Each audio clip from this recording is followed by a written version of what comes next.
Hello everyone, welcome to another video, and in this video we are going to take a deeper look into the recent UPI outage, what caused it, and what are some of the guidelines which NPCI has taken to prevent these kind of outages in future, and what are some of the key takeaways that we can take as a DevOps engineers, site reliability engineers or platform engineers so that we can prevent these kind of outages in our infrastructure. I got this call from a good friend of mine on a Saturday around 12 p.m. Usually he doesn't calls, and when I call him, he doesn't picks up. But when he called, I was a little surprised, and I'm like, okay, hey man, what's up? He's like, hey, can you send some 700 rupees to this UPI ID? I tried, and it's not happening. So I'm like, okay, let me try it. So I tried it from the two of the banks that are added in my Google Pay application, and none of them worked. It failed, and I told him like, hey, it's not working from my side as well. Check whether the bank of that particular beneficiary or the person that we are paying to is active or not, because that's what usually happens, right? Sometimes our banks are down. Sometimes the beneficiaries or the person to which we are paying, that bank is servers are down. But here nothing was working, not neither from my phone. He asked some other friends as well. They were also not able to successfully transfer the amount. So then we got to know that, okay, it's not the issue with some bank or anything. It's the issue with NPCI's UPI servers only, right?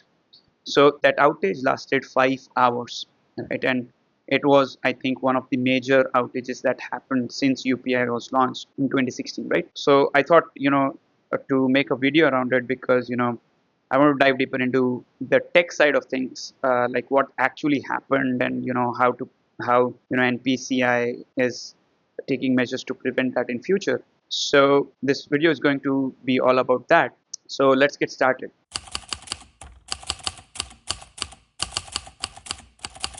So basically, UPI is maintained by NPCI, or National Payment Corporation of India, which is a consortium of banks that together manage UPI.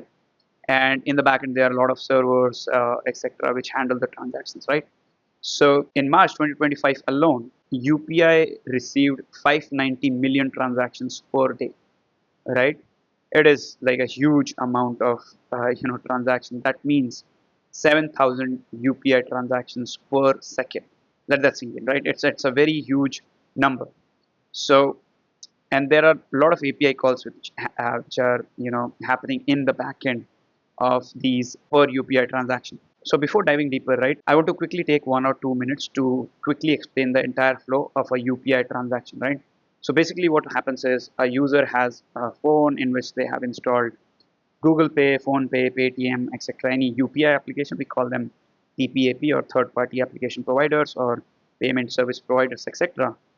Then we have the banks, right? So you add your bank, like for example, Standard Chartered, or SBI or Kotak Mahindra Bank, account details to those PSPs or applications like Google Pay, and then you just send the money to the beneficiary or the person you are paying to. They have some other bank, for example, maybe ICICI Bank, and they also will have some application like Phone Pay, Paytm, Google Pay, etc. And then they receive the money or get a notification later, right? So what happens is, whenever you initiate a transaction through your PSP, right, there's something called UPI servers in between, right? So what happens is, any transaction, whenever you say that send some amount to my friend, it goes through NPCI servers, and basically, your PIN, etc., that all gets encrypted. The payment details, the account information, uh, all of that goes through NPS servers, and that gets validated by your bank, and then the actual transaction is then received by the beneficiary account. So this is the entire flow, and once the beneficiary receives the account, then a successful transaction notification or status is again sent back to the person who initiated the request. So this is the entire flow, right? So basically there are 5 major components involved: the PSP of the sender, the bank of the sender, NPCI or UPI servers, then the receiver's bank, and the receiver's PSP application. As you can see, right, in this entire thing, there are multiple applications, there are multiple PSPs like Google Pay, Phone Pay. Even if Phone Pay goes down, then you can just use Google Pay to do your transactions. If your SBI servers are down, you can use your second bank, for example, Kotak Mahindra Bank, to send some money to the sender. So as you can see, for the PSP application, for the banks, etc., there are multiple players, multiple applications. But UPI server, that's a single point of failure. So that day, that's what exactly happened. This single point of failure, that went down, right? That became a point of failure that day. So what exactly happened?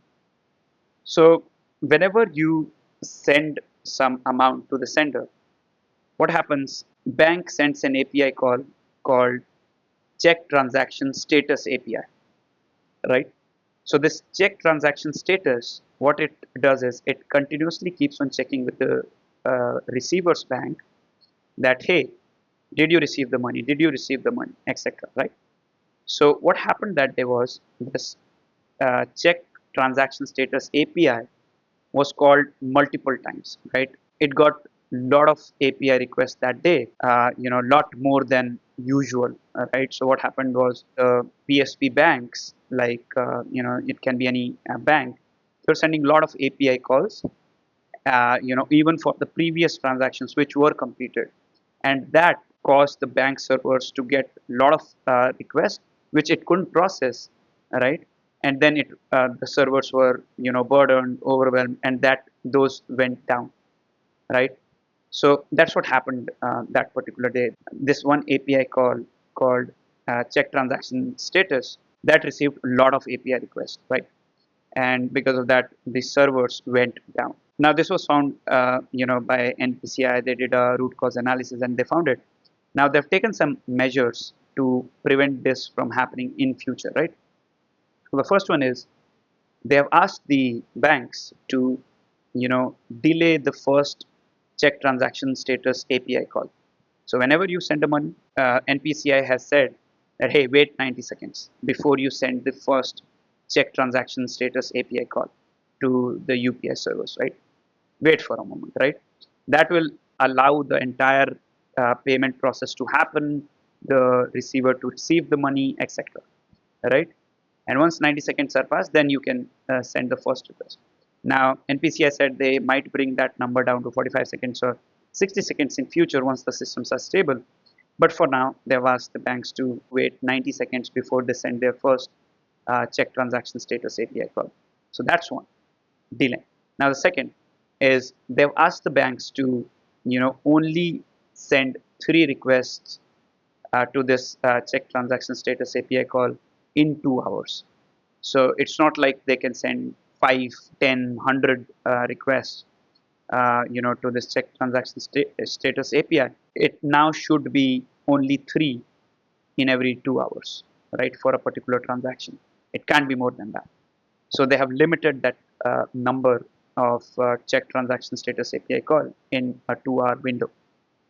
So that's the second measure or guideline that NPCI has released.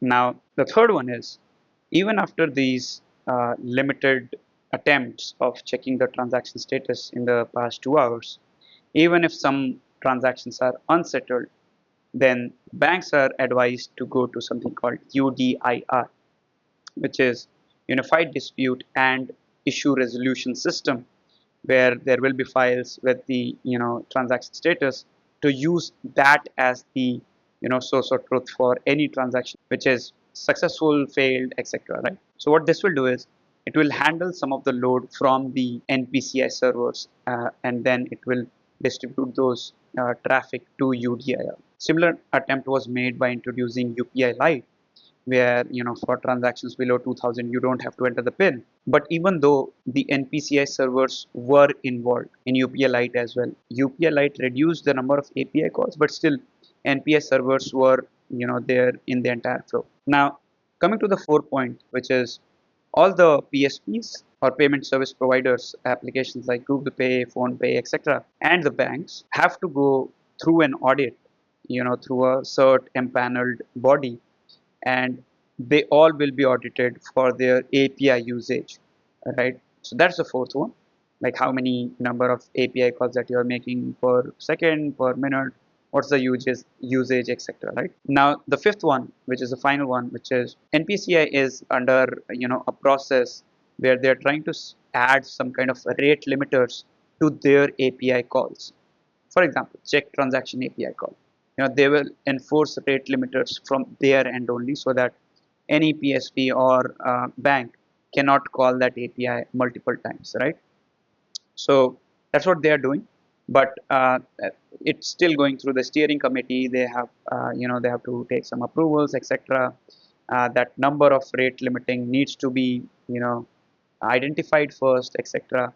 So that's still a work in progress, but these are the 5 major, guidelines that NPCI has released, which banks have to adhere to in order to prevent these kind of UPI outages in the future, right? So just to summarize, right? Introducing delays for the first check transaction API call, then limiting the number of API requests in 2 hours, then use UDIR if some of the transactions are not settled in those 2-hour time period. Then there's a mandatory audit that will happen, and the fifth one is they will add rate limiting to their APIs. Hopefully these all will prevent UPI outages in future. But the final section I've kept for the DevOps engineers, because this channel is all about tech, cloud, etc.